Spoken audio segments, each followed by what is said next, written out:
Welcome to Mission APSC AJ YouTube channel. আজি আপোনালোকৰ কাৰণে লৈ আহিছে এটা সাবজেক্ট এস্টিমেটিং এণ্ড কষ্টিং যিটোৰ ওয়েটেজ আছে পাব্লিক হেল্থ ইঞ্জিনিয়াৰিং ডিপাৰ্টমেণ্টত সো আমি এস্টিমেট এণ্ড কষ্টিঙৰ ৰিভিজন কৰিম ওয়ান বাই ওয়ান সো যদি আপোনালোকে চেনেলটো নতুনকৈ আহিছে then please like share and subscribe কৰি দিব চেনেলটো বিভিন্ন ধৰণৰ টেকনিকেল জব আপডেটৰ লগতে APSC ৰিলেটেড গাইডেন্সৰ বাবে সো এস্টিমেটিং এণ্ড কষ্টিং যিটো subject হয় তাতে around 5 to 10 questions দেখা পোৱা যায় সো ইয়াতে আমি chapter 1 ৰ পৰা আমি ৰিভিজনস কৰিম সো chapter 1 ত first introduction and produce of estimate so আমি কেন এস্টিমেট কি হয় তাৰ ইন্ট্ৰোডাকশনৰ বিষয়ে আমি আজি ডিসকাস কৰিম estimates items different types of estimates what are the deductions বহুতে ইম্পৰ্টেন্ট হয় deductions বিলাক এক্সামত আহি যায় then it is essential to know the probable cost of construction before starting any construction. This probable cost is called estimate cost. Estimated cost is nothing but it is a probable cost. আমি অনুমান কৰো যে কিমানটো কষ্ট হ'ব এটা particular construction কৰিবলে so that অনুমানিক যেটো estimate হয় that is nothing but estimating. Okay, so it is estimated cost is more than money available than attempts are made to reduce the cost. Suppose আমি estimate কৰি পাই গলো suppose 10 lakhs. Okay, if I get 10 lakhs as an estimated cost আৰু আমাৰ লগত ফান আছে suppose 5 lakhs so আমি কি কৰিম we'll try to reduce the estimated cost. Okay, so আমি apparently এটা আইডিয়া লগাব বিচাৰো with the help of estimation যে কিমানখিনি টকা খৰচ হ'ব. So okay, in preparing on estimate the quantities of materials and measures so কি quantities use কৰা হ'ব like brick masonry then stone এই যিবিলাক materials হয় হিহঁতৰ কিমানটো quantity লাগিব আৰু কিমানখিনি কষ্ট লাগিব suppose ব্ৰিকৰ কাৰণে কিমান পইচা যাব ঠিক একেদৰে ষ্টনৰ কাৰণে কিমান যাব গ্ৰেভেলৰ কাৰণে কিমান যাব সেই গুটেইখিনি এস্টিমেটৰ যোগেদি প্ৰিপেয়াৰ কৰা হয় বিফোৰ দ্য কনস্ট্ৰাকচন. ওকে, সো এস্টিমেটৰ ডেফিনিশনটো যদি আপোনালোকে চাই an estimate is the computations or calculations of the quantities and expenditures in the construction of the work. Okay, it is basically the calculations of the quantities, what are their expenditures in the construction works.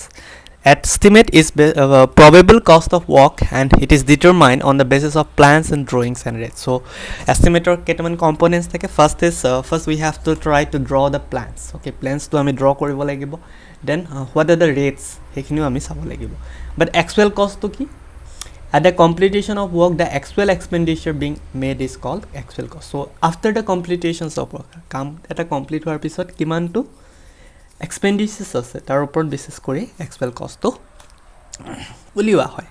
So যেতিয়া আমি estimate কৰিবলৈ যাওঁ তেতিয়া হলে আমি কি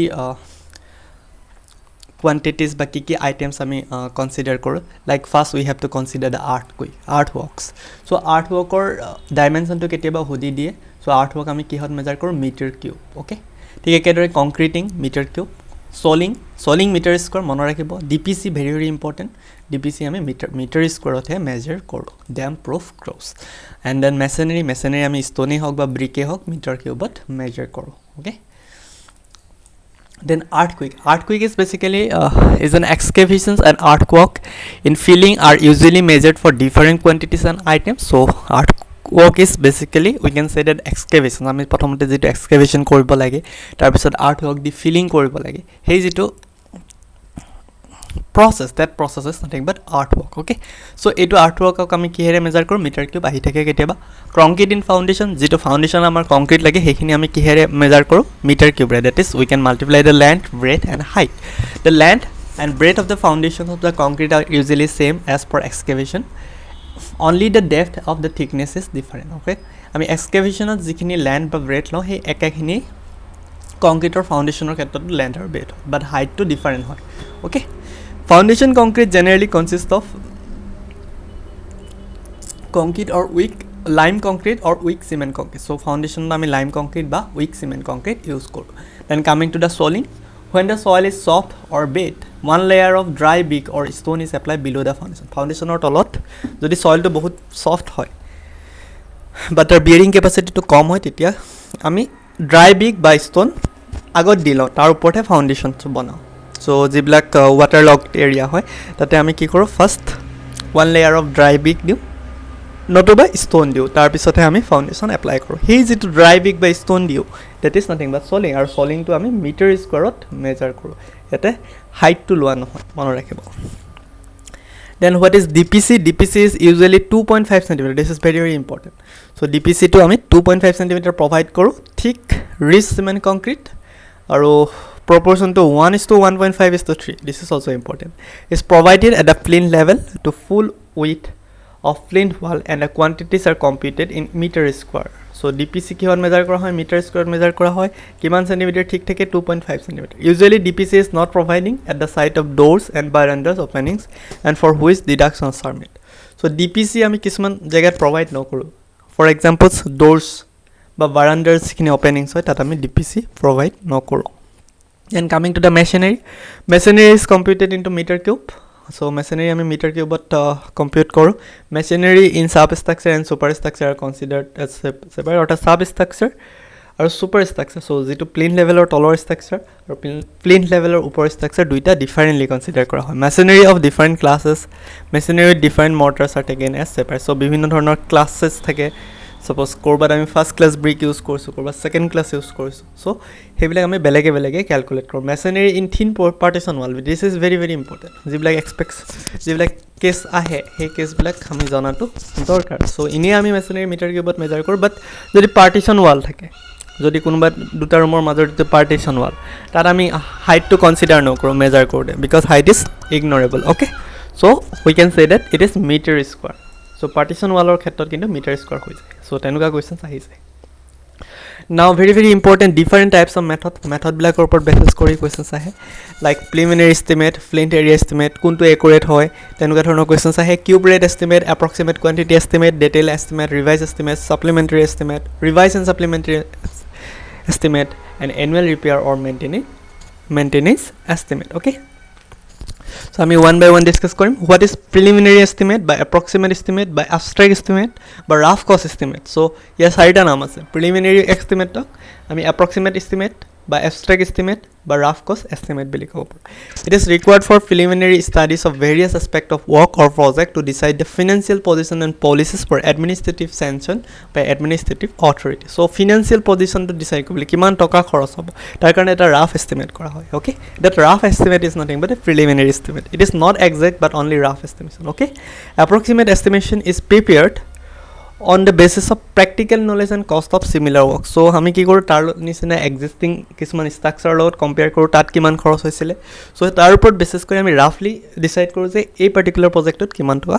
খৰচ হ'ব okay then coming to plinth area estimate this is prepared on the basis of plinth area of buildings and the cost of similar buildings having similar specification in locality so plinth area estimate to fight enukai hoy yatu roughly kora hoy but yet ki kora hoy hey eketa locality orthat tar usore pajore thoka buildings bilak suwa jay aru tat kiman to cost lagisil basically plinth area basis of prepare kora hoy tar jetu plinth area kiman to lagisile khoros tar upor basis kora hoy plinth area estimate is calculated by finding plinth area and multiply it by plinth area rate so plinth area to ami find koru tar logot plinth area jitu rate hoy suppose r tar logot multiply koru so that is plinth area estimate plinth area should be calculated for covered area by taking external dimensions of the building of floor level okay covered area to consider kora hoy plinth area so yate kisman important kotha ase jiblak exam ot ahe plinth area upor basis kori open area should not be included in plinth area so MCQ da ahi jay kuntu area plinth area estimate include kora no hoy that is open area it is also an approximate estimate etu ako eta approximate estimate hoy okay next come to cube rate for estimate for buildings it is preliminary estimate and is prepared on the basis of cubical content of the buildings this is calculated by finding the cubical content and multiply it by cubical content rate so cubical content or upor basis kori jitu estimate prepare kora hoy that is cube rate of estimate name itself says and foundations plinth and parapets are not taken in the estimate etu manor rakhibo cube rate ot ki consider kora no hoy foundation plinth aru parapets okay next come to approximate quantity of methods in this method approximate total length of the wall is found approximate quantity method ot ami total length of the wall to find koru total length kiman hobo wall khon আৰু এটো আমি কিহত measure কৰো running metre and this total length is multiplied by running metre rate so running মিটাৰত আমি convert কৰি লওঁ গুটে building টোৰ লেন্থটো and then we'll multiply by running meter rate. For this structure may be divided into foundations including plinth and superstructure. This is substructures including the plinth and upor jitu etu floor level or upor to ami superstructure hisabe loi duta partot vibhakta kori lao. Then we have detail estimate and or item rate estimate. In case of details estimate, it is an accurate estimations and consists of working out quantities of each items of works and working of the cost. So kuntu sobatke accurate, then we'll go for detail estimate. The dimensions, length, breadth and height of each items is taken out correctly for drawing and quantities of each items, and it is calculated and abstracting and billing are done. Okay, abstracting means find out the quantities of materials and billings are prepare the cost by multiplying rate into quantity.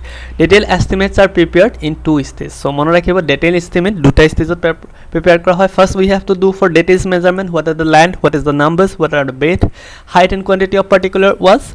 So we can use several methods for that.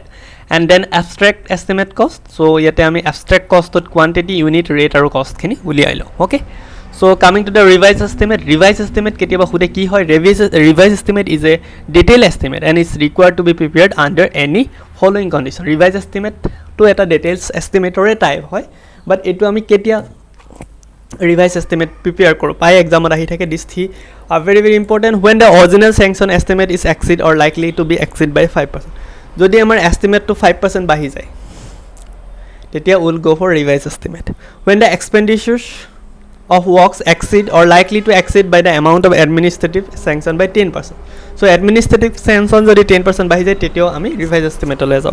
When there are material deductions from the original proposed. So ketiaba jodi material khini jiman khini ami loisilo tar por amar komabolo gia hoy, then we also go for revised estimate. Then coming to supplementary estimate. Supplementary estimate is the detailed estimate. It is also a detailed estimate and it is prepared when additional works are required to support supplementer the original works or when further development is required during the work. Suppose amar eta project ase, ei project tot prothomote suppose across dia hoisile 10 lakhs aru kiba karonot ki hoise extra kisuman work yate involved kora hol so that the cost is increases 12 lakhs. So etu particular case ot ami ki korim agor jetu detail estimate he detail estimator logot ami add kori dim aru ami again revise kori pelai ki korim supplementary estimate banam. Okay, so it is basically the further development of the work. Then supplementary revised estimate. So this is basically this both revised estimate or supplementary estimate of jeti ami togetherly loilo, then we can say that it is a supplementary revised estimate. Annual repair or maintenance estimate, it is detailed estimate and is prepared to maintain the structure or work in proper order and safe conditions.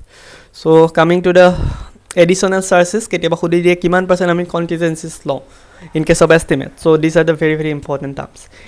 It indicates incidental expense. So jiblak amar incidentally kisuman contingencies ahi jay aru this cannot be classified under any distinct item. So ketiaba ami incidentally kisuman expenses ahe, so kiman contingencies allow kora hoy 3 to 5% of the estimate cost. Amar estimate cost kiman hoy tar 3 to 5% hoy. Okay, then we have another workers establishment. Ketiaba hudi die workers establishment ki hoy during the construction of a building or any project a certain number of work supervisions chokidars rates are required and their salaries are paid from workers established. So jiblak chokidar salary hoy but work supervision karone jikhini salary jay that is nothing but workers establishment aru etu generally 1.5 or 2% estimate cost or bhitor hoy. Try to remember it. Toll and plan for a big work or project a 1 to 1.5% of estimate cost is provided for the estimate for the purpose of tool and plans. Tool or plans blakor karone ketiba 1 or 1.5% estimate cost dia hoy. Then departmental search or central search, when the engineering department takes up the works from the other department or percentage of 10 to 50% of the estimate cost is searched to meet the expenses of establishment, planning, design and supervision. This search is called central search. Okay, so in the next part we'll move to the deductions part. This is very very important for exam purpose. Okay, thank you for watching.